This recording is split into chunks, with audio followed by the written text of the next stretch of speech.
English with EduWorld. Learn English. Connect with world. Hey everyone, welcome back to English with EduWorld. I'm Anna, and I'm really happy you're here with us today because we're talking about something that can completely change the way you sound when you speak English. We're diving into the real secret behind natural pronunciation. And I'm Kenny. If your goal is to sound clear, smooth, and confident when you speak English, not perfect, just natural, then you're in the right place. Make sure to subscribe and stay with us because today we're giving you something you can use immediately in real life. Imagine you are standing in a dark room. The floor is covered in sharp pieces of broken glass, but you can't see them. You want to move, you want to escape, but every time you try to take a step, you freeze. You're paralyzed by the fear of the unknown. This dark room is your life when you cannot speak the language of your surroundings. The broken glass represents the thousands of small, daily tasks that you cannot name, cannot explain, and cannot control. You are a prisoner in your own world, silenced by a barrier you didn't even realize was there. Most people think that losing a job or failing a big test is the ultimate disaster. But the real tragedy is much quieter. It is the slow, agonizing feeling of being invisible in your own home. It is looking at a simple pile of laundry or a sink full of dirty dishes and feeling like they are huge, insurmountable mountains because you lack the words to conquer them. You wake up every morning in a fog of confusion, and that fog is slowly suffocating your potential. And if you don't find a way to clear that mist, you will spend the rest of your life watching the world pass you by from behind a window you can't open. But what if I told you that the key to your prison cell is actually hidden in the mess? What if the secret to total, unshakable English fluency isn't found in a dusty grammar book, but in the way you brush your teeth or the way you fold a shirt? Today, we are going to strip away the mystery. We are going to show you how to turn your chaotic routine into a powerful weapon for success. This isn't just a lesson, it is a rescue mission for your mind. You need to stay with us until the very last second, because at the end of this journey, we are going to reveal a truth about your daily habits that will change the way you see yourself forever. Welcome to English with EduWorld. We are so glad to have you here, in this space where we turn struggle into strength. Before we dive into the deep end of this transformation, please take a moment to hit that subscribe button and turn on the notification bell. Your support is the heartbeat of this channel. It gives us the energy and the motivation to keep creating these deep, life-changing videos that help you reclaim your voice. When you subscribe, you aren't just following a channel, you are joining a movement of people who refuse to be silent anymore. Now, as we stand at the edge of this discovery, I want you to look deep inside yourself. This journey requires total honesty. Kenny and I have been where you are, and we know that the first step to freedom is acknowledging the truth about your habits. We have a question for you, and we want you to be completely vulnerable in the comments. Think about your current relationship with your daily life. It's time for a reality check. Type vocab or shy in the comments below. Which of these feelings haunts you more when you think about your daily tasks in English? Vocab, the fear of being judged by others because I don't know the right words for simple things, so I just stay quiet and hide. Shy, the crushing weight of knowing that I am losing my true self because I can't express my basic needs and responsibilities. Please type your answer now. Don't think too much, just go with your gut. Your comment is the first brick in the bridge we are building together today. We're watching the comments, and we want to see who is ready to finally break the silence. Every great change starts with a single question. By answering this, you are telling your brain that you are no longer willing to live in that dark room. You are ready for the light. And believe me, the light we are about to show you is brighter than anything you've ever imagined. Let's begin the process of taking back your life. Remember, the words you use to describe your day are the words that define your reality. Let's make that reality one of power and clarity. We see you. We hear you. Now, let's learn how to speak for you. As those answers pour into the comments, it becomes clear that the weight you carry isn't just about language. It is about the fundamental loss of agency in your own life. This brings us to the core of the struggle that so many of you face every single day. We spend years in classrooms studying complex economic theories or scientific concepts in English, yet we find ourselves completely paralyzed when we need to explain that the kitchen sink is leaking or that we need to drop off the dry cleaning. This is the great disconnect of modern language learning. We are taught to reach for the stars before we even know how to describe the ground beneath our feet. This gap creates a profound sense of inadequacy, making you feel like a stranger in your own home. The problem isn't your intelligence, it is the lack of a practical anchor. When you cannot name your daily burdens, they grow heavier, manifesting as a persistent anxiety that follows you from the bedroom to the office. But the solution we're offering today is a radical shift in perspective. We're going to show you how to build domestic fluency by turning your environment into your teacher. By mastering the vocabulary of your immediate reality, you reclaim your power and transform your daily routine into a fortress of confidence. Once you begin to view your home not as a place of chores, but as a sanctuary for your growth, you realize that every word you utter is a step toward the person you are destined to become. That is exactly why we created this space here at English with EduWorld.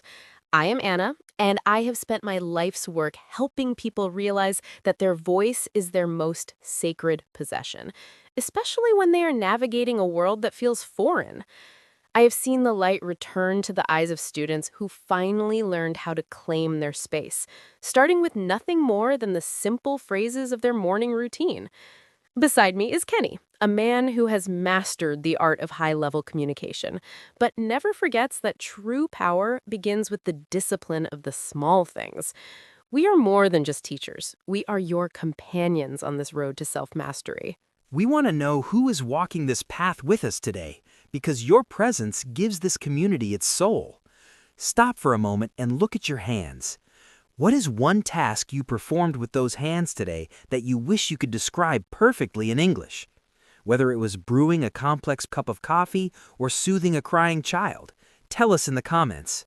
When you share these small moments, you're not just typing words, you are inviting us into your world, and that is where the real learning begins. Your engagement is the fuel for our mission, so please share your story with us right now. As you reveal those hidden moments of your life in the comments, you are stepping into a community built on truth and transformation. This is English with EduWorld.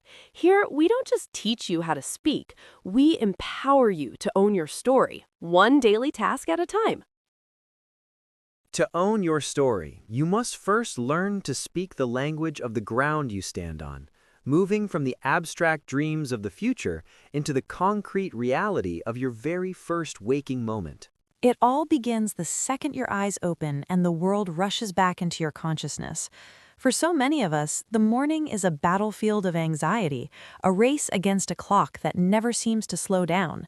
But in this chaos, there is a hidden rhythm, a sequence of events that we often perform on autopilot. We say we wake up, but as we discussed, that is just the beginning. To wake up is a biological event. It is the moment your brain switches on. But to truly start your day, you must get out of bed. Think about the power in that phrase. It is an act of will. It is the moment you leave the comfort of sleep and step into the responsibility of being alive. I've seen so many people struggle with this transition because they don't have the mental labels for it. They feel like they're floating through their own house because they aren't naming their actions. You hit on something so deep there. If you don't name it, you don't own it. When I was struggling with my own fluency, I realized that my mornings felt like a blur because I was thinking in my native language about things I was doing in an English-speaking environment. I started forcing myself to use the present simple as a form of meditation. I would stand there and think, I make my bed. It sounds like a child's sentence, doesn't it? But there's an ancient wisdom in it. Making your bed is the first task of the day. It is a small win. When you fix your sheets and pull up your blankets until they are neat, you are telling the universe that you are organized. You are telling your brain that you are ready for order, not chaos. In English, we call this to fix or to make the bed. Use that. Say it out loud. I make my bed. Feel the sheets. Connect the physical touch to the English sounds. And then comes the water. The shower is where we wash away the remnants of yesterday. Whether you take a shower or take a bath, this is your sanctuary. This is where I want you to practice the mirror monologue. I want you to look at the steam on the glass and speak your truth. Tell yourself, I am washing my face. I am brushing my teeth. This isn't just vocabulary practice, it is a way to stop the translation loop in your head. When you connect the cold water on your skin to the word cold and the minty taste of toothpaste to the phrase brush my teeth, you are building direct neural pathways. You are bypassing your native language entirely. You are becoming a person who lives in English, not just someone who translates into it. This extends to every small detail. I get dressed. Think about the choices we make. We don't just put on clothes. We choose an outfit. We button up a shirt. We tie our shoes. We put on a watch. Each of these is a phrasal verb, a tiny building block of natural American English. If you can describe how you get ready in the morning with this level of detail, you will never feel lost in a basic conversation again. And then, the fuel. I have breakfast. In the US, we almost always use have instead of eat for meals. I have coffee. I have eggs. It's a small nuance, but it's the difference between sounding like a textbook and sounding like a neighbor. But life isn't just rituals and coffee, it is the labor that keeps our world turning. This brings us to the art of chores. Most people hate housework. They see it as a waste of time. But for us, the laundry room is a laboratory for fluency. When you do the laundry, you are engaging in a complex process.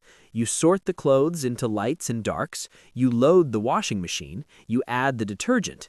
And the most meditative part, the part I actually enjoy now, is folding the laundry. There is a rhythm to it. I fold the shirts. I match the socks. If you narrate this process, you are practicing verbs of organization and precision. You are taking something dirty and messy and making it clean and ordered. That is exactly what we are doing with your English. We are taking the messy thoughts in your head and folding them into neat, clear sentences. And then comes the kitchen. Doing the dishes is the never-ending task, but think about the vocabulary there.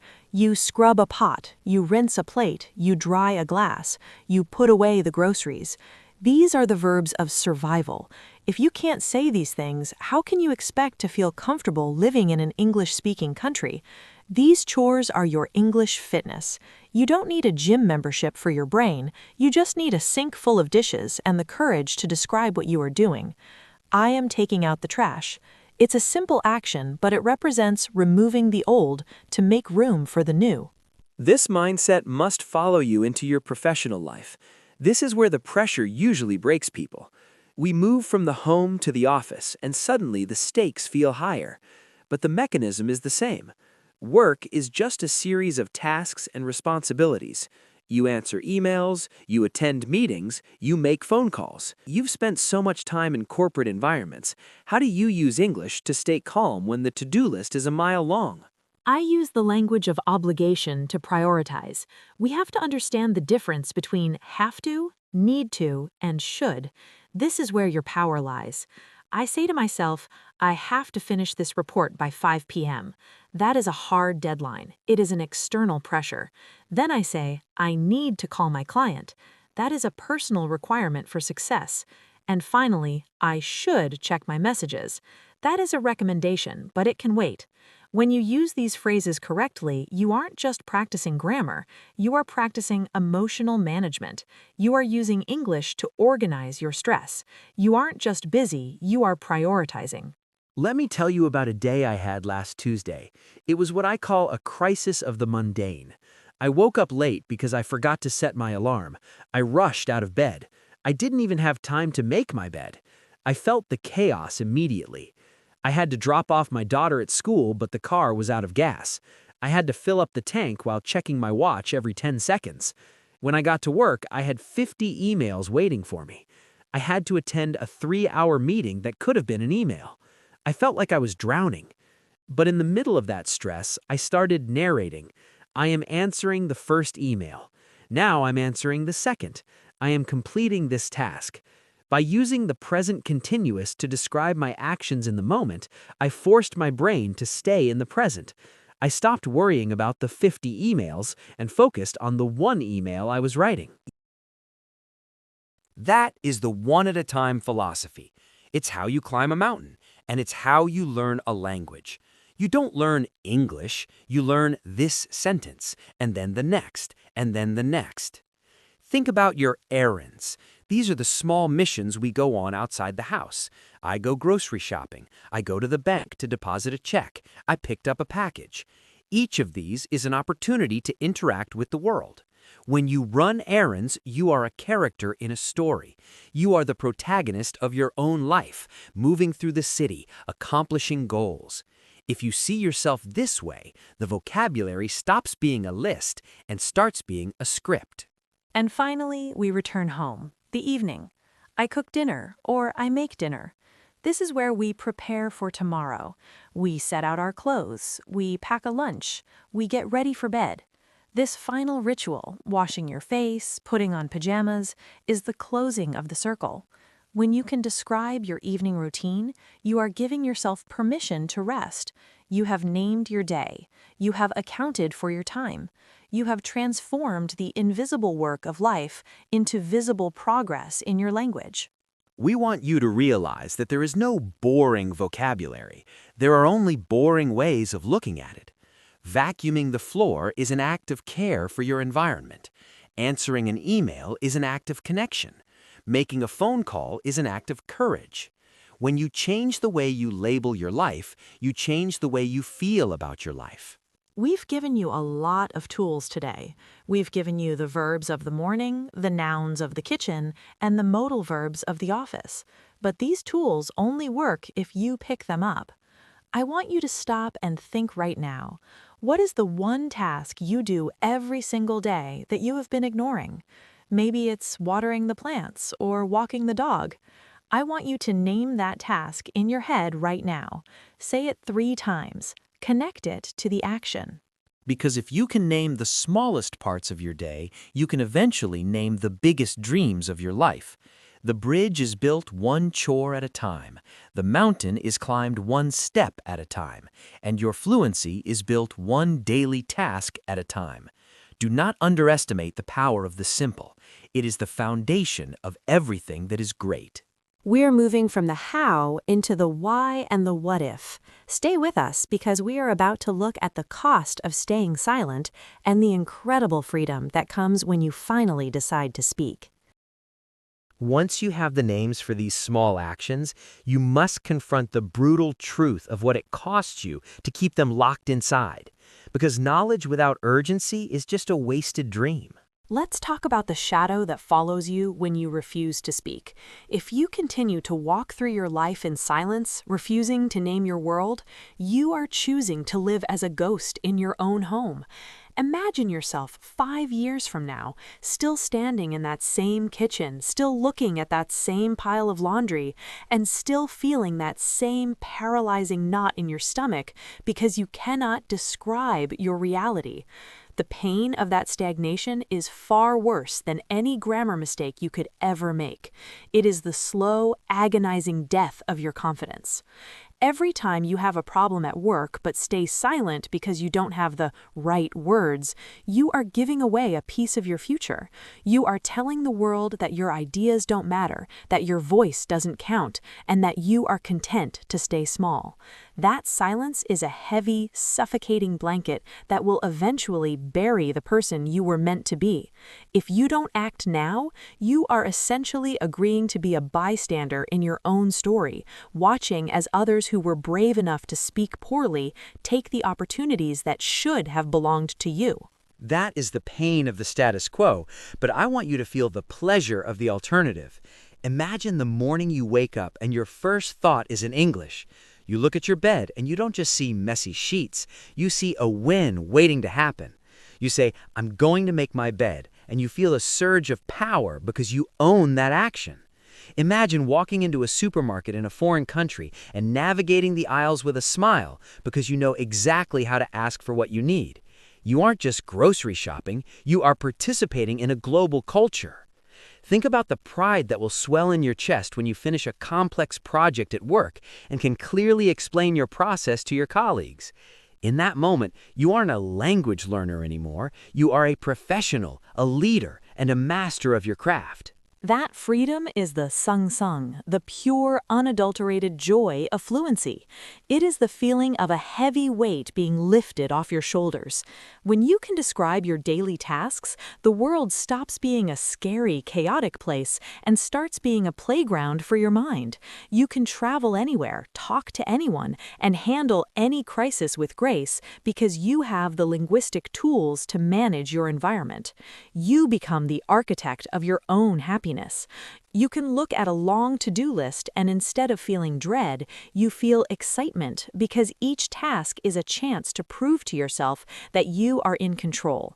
This is the life that is waiting for you just on the other side of your fear, a life of connection, clarity, and unshakable confidence. You have seen the two paths. One is a path of silence and regret, where your world stays small and dark. The other is a path of action and light, where your world expands with every word you speak. The choice is yours, but remember that every day you wait is a day of freedom you will never get back. The time to stop being a ghost and start being a master is right now. To bridge the gap between the ghost you once were and the master of your own reality, you must transform your inner resolve into a concrete, public commitment right now. This is the moment where the path splits, and you must decide if you are truly ready to own your story. If you can feel the fire of potential burning in your chest, do not let it fade back into the shadows of procrastination. We built English with EduWorld to be the lighthouse for those who are tired of being invisible, providing you with the exact tools to navigate your daily life with unshakable power. By clicking that subscribe button and joining our family, you are making a sacred pact with yourself to never accept silence again. You are telling the world that your voice has value and that you are committed to the daily discipline that leads to greatness. But a movement is only as strong as its community, and we want you to be an active part of this transformation. Take this video and send it to that one friend you know is struggling, the one who feels trapped by their own routine. Be the person who helps them find the key to their own prison cell. And before you leave this space today, go to the comments and share one small win from your morning routine that you are going to name in English tomorrow. Whether it is making your bed or brewing your coffee, write it down. When you commit in writing, you make it real. Let's build this bridge together, one task, one word, and one shared story at a time. As the echoes of our conversation settle, I want you to take a deep breath and realize that the mountain of daily tasks you once feared has now become the very staircase leading to your freedom. We have traveled through the intimate rituals of your morning, the disciplined labor of your household chores, and the high-pressure demands of your professional life. We have seen how the simple act of naming a task, like making your bed or answering an email, can strip away its power to overwhelm you and transform it into a moment of linguistic triumph. This journey was never just about learning words. It was about reclaiming the territory of your mind. You are no longer just getting through the day. You are narrating a life of purpose. Remember that fluency is not a final destination marked by a certificate. It is the courage to speak your truth in the messy, beautiful, and mundane moments of the right now. You have the map, you have the tools, and most importantly, you have the voice.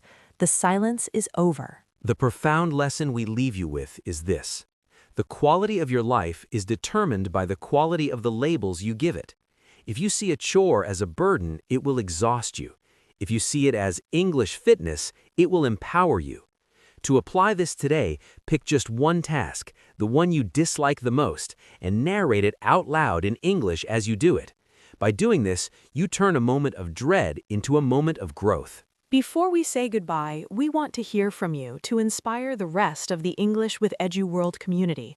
What is the one English word or phrase you learned today that you are going to use tomorrow morning? Please share it in the comments below so we can all learn together. And if you found value in this deep dive, please subscribe to our channel. Your support is what allows us to keep creating content that matters. Take care, stay brave, and we will see you in the next one. Bye-bye.